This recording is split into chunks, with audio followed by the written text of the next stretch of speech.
Here are 3 things you need to know in case you missed this week's NXT. First, we had more slow development in the Tony D'Angelo, Luca Crucifino, Stacks drama. I'm very ready for this to go to whatever is next.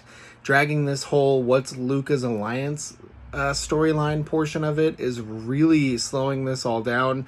I think it's cut off a lot of Stacks momentum too. He came out tonight dressed like Solo Sikoa to cut a promo and sow more seeds of doubt, and now he has a Heritage Cup shot next week, which means we're probably not getting any more development on the story for at least another week, and I'm just ready for everyone involved to move on to whatever the next thing is.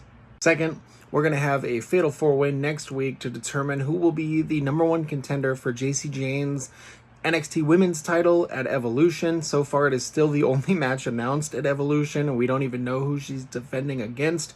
The bulk of in-ring action on tonight's show were these qualifying matches, and we now know it's going to be Izzy Dame, Jada Parker, Lash Legend, and Jordan Grace. So it's an interesting field for sure.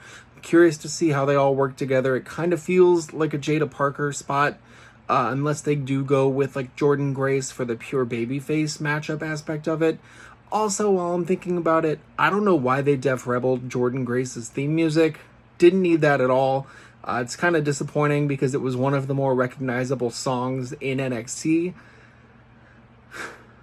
And third, Blake Monroe finally signed her NXT contract to make it official, but it was kind of a surprising turn of events as Fatal Influence came out and beat her down and stood tall to end the show, powerbombing her through the table she had signed her contract on. It was a really different approach than how they've been presenting a lot of these free agents, but the entire show was built around her contract signing. Like, they had vignettes and clips the entire time going into and out of commercial breaks, so it's clear she's going to be getting the star power treatment, and setting her up like this to where she already has a fight to climb up and try to get the NXT Women's title is a better way to establish her character, and I think to get her over, than having her come in and dominate a bunch of people for like 2 or 3 months and then getting in the title picture. So we'll see what happens, but I thought this was really well done.